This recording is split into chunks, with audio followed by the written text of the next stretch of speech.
how does a musician earn a living? How do you stay afloat? Now, you're mentioning a couple of these already. There's playing, there's producing, there's teaching. What else? Grants? Well, there's grants on the other side. That's kind of more of a research end of the music, definitely. There's obviously the entrepreneurial side where you would actually take out and produce your own actual own concerts from the ground up, build your own audiences, do all of those sort of things. And that's very involved for a musician. Like, it's not just the same as saying, well, I'll just make a few phone calls and my audience will be there. Yeah, right? no kidding. But I mean, there's, you know, running a club. You might run a club, you might be the musical director of a club or a musical director of a festival or work in an agency, or all of these different things are attached to that business of music. Probably the best advice there would be never to say no at first. If somebody comes to you with an idea or a project, just say yes and then narrow down what it is exactly they want of you. And then work out, can you do that at that point? Do you have the skill set to help out there? Because otherwise you probably wouldn't even accept it. Somebody says, well, can you produce a record? Yeah. Well, no, I'll play on it, but I don't want to We had somebody it. on the show sit in that chair, and he talks about how we make our own good luck. And one of the things he was saying is by staying open to new ideas. Don't close it off. Don't say, I don't do that. At least talk to the person and hear what the idea is. You never know where that might lead you.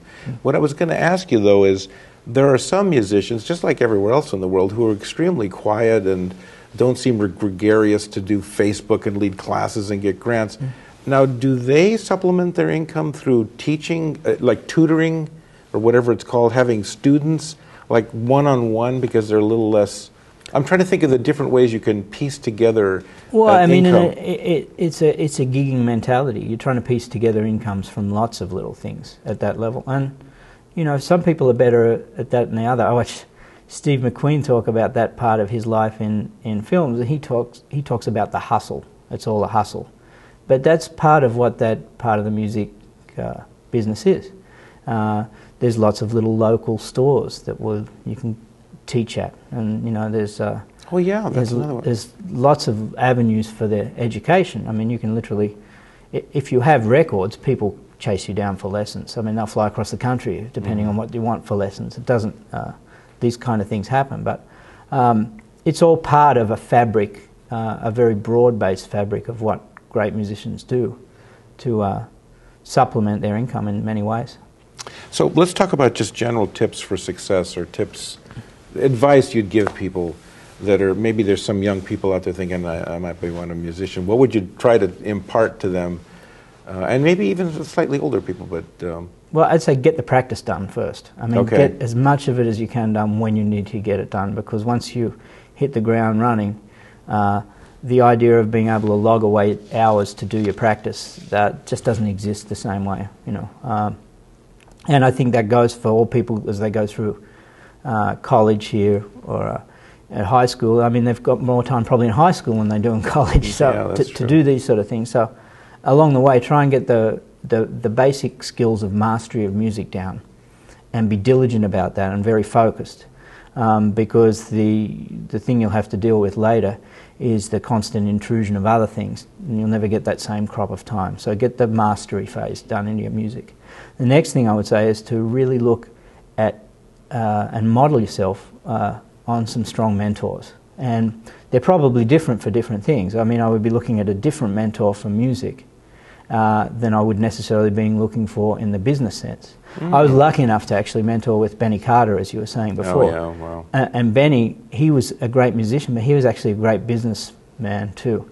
He knew how to negotiate a lot of areas, but that's not the norm. It's definitely not the norm in music. Normally you need to look further afield to people in the industry that maybe aren't those great musicians, that have those skills that really get it right. So a person who is maybe coming to this later and would be looking at bringing music back in, if they've got business skills, that's a real huge plus, because they've taken care of that part, then they've only got to get the music skills down. But for a musician, it's really essential for them to look at really strong mentoring in some way in the business sense of things. Now, we've already sort of touched on it, but the opposite side, the common traps or mistakes people make, that everything you said there was positive, and I prefer the positive, but the things to watch out for, the traps. Now, you've talked about it a little bit with the business, but can you just elaborate a little more on things to watch out for, common errors, things that have hurt musicians in the past?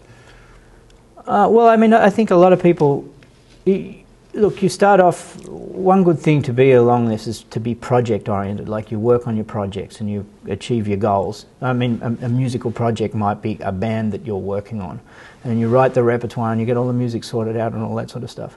But then you start looking at getting a band to take it on the road or do that sort of stuff, and everything changes at that point in time. And I mean, in the history of this music, of jazz, there's been several major figures, even people like Cannonball Adderley, who first, when they took their bands on the road, they had problems because they didn't understand the business side of things, so they end up having to shut their band down with the IRS. So those things are all issues that you need to take into account.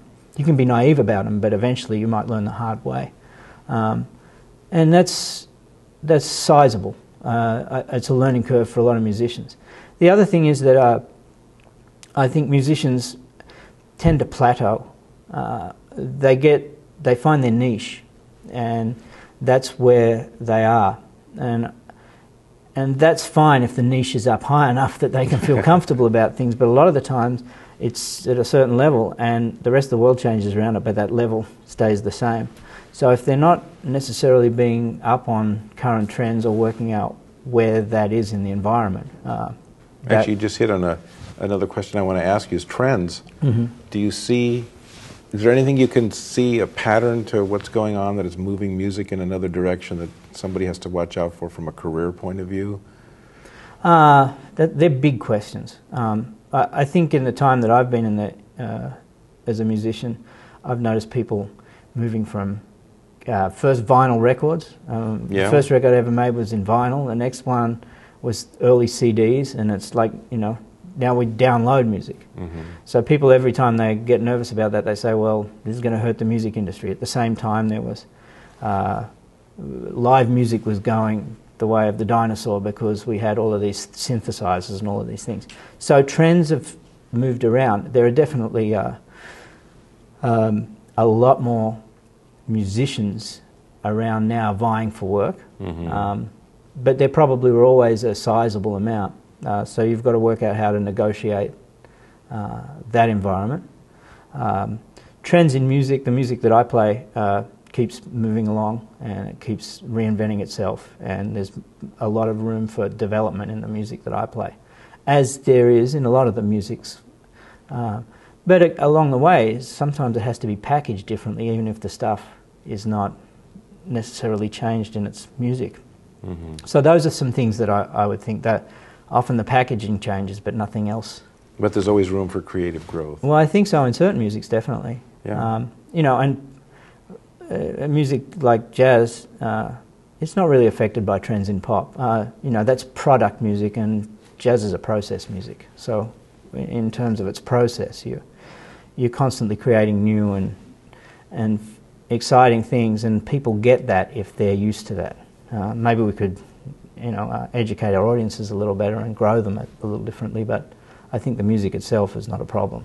I think that's a good place to stop. We're out of time. Okay. I told you to go by fast. Yes, we'll have to have you back again. Thank you, Okay. Andrew. Thank you. And thanks for watching You're Hired. If you have any input for us about this show or questions about jobs and careers, feel free to email me at steve@bayareacareercoach.com, steve@bayareacareercoach.com. And to find out about the coaching I do, you can contact me. The website's www.bayareacareercoach.com. And we have, on the website, we have all the contact information for anybody that's been on the show, so they can contact you. We've also been showing your contact information, your website, for the videos, for all of that, right? Yeah, no problem. Thanks. All right, that's all at www.bayareacareercoach.com. That's about it. We'll see you next time on You're Hired. And thank you, Andrew, for being on the show. Thanks, Steve. Thank you. Wow, that went by fast, didn't it? Yeah. I still had Quick. the only other thing I was going to ask you.